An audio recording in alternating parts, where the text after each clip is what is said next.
Bonjour à tous, donc nous voilà ici à Bruxelles dans le cadre de notre mandat au CAVL du 23 au 25 avril. Nous sommes ici, nous avons pu découvrir 3 nouveaux concepts très intéressants que nous allons aussi vous faire découvrir. Donc nous avons découvert le projet To Be Free, le BIM et les Open Badges. On vous laisse tout de suite découvrir le premier concept To Be Free avec l'interview d'Hervé Maillot.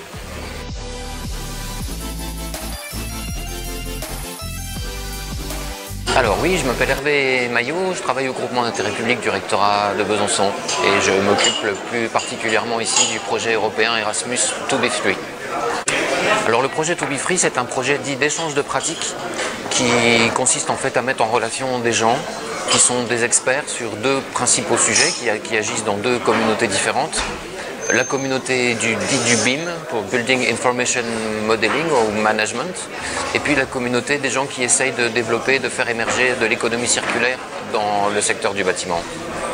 Pendant ce meeting à Bruxelles, on a travaillé avec un lycée, qui est un lycée un peu particulier, qui développe une pédagogie qu'on ne trouve pas de manière standard dans l'éducation nationale, ni de Belgique, ni de France. Et je trouvais que c'était très intéressant que des lycéens comme vous puissent rencontrer d'autres lycéens, ceux en l'occurrence qui vivent et travaillent dans ce lycée, mais aussi leurs enseignants. Par rapport aux responsabilités que vous assumez au sein du CAVL, à Dijon et à Besançon, on a trouvé avec les délégués académiques que c'était une très bonne idée de vous faire découvrir ça. Donc maintenant que vous avez découvert le projet de To Be Free, on vous laisse avec l'interview de Lionel Croissant qui va vous expliquer le projet du BIM.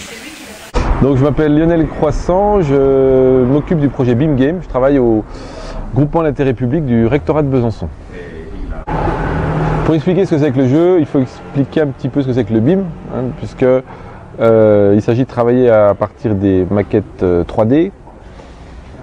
Et l'idée, c'est de collaborer le plus possible entre les différents corps de métier, donc à l'architecte, entre l'architecte, l'ingénieur fluide, l'ingénieur thermicien, la maintenance exploitation du bâtiment, le client aussi. Donc tout ce petit monde, pour faire un projet architectural, a besoin de communiquer et de collaborer. Et l'idée, c'est de collaborer autour de cette maquette numérique pour avoir un outil de dialogue commun. Et le BIM Game, c'est une formation à cette idée. L'idée étant de dissocier ce qui est formation sur des marques de logiciels, qui est une facette du BIM, et puis la formation qui pour nous est plus importante de collaboration entre les corps de métier. Alors le jeu c'est quoi? Le jeu c'est basé sur un jeu de rôle, c'est-à-dire qu'en fait il s'agit de prendre le métier d'un autre le temps d'un scénario afin de se mettre à sa place, mieux comprendre comment il fonctionne et voir quelle information lui donner, quelle information recevoir, qu'est-ce qu'il faut envoyer, etc.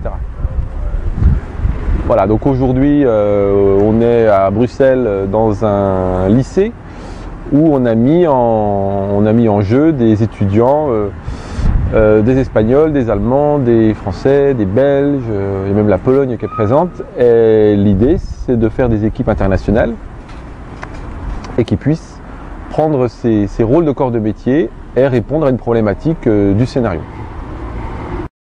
Et pour finir, Frédéric Simplot va vous faire découvrir son concept d'Open Badge qui est une nouvelle forme de valorisation. Frédéric Simplot et je travaille au JPFTLV de l'Académie de Besançon.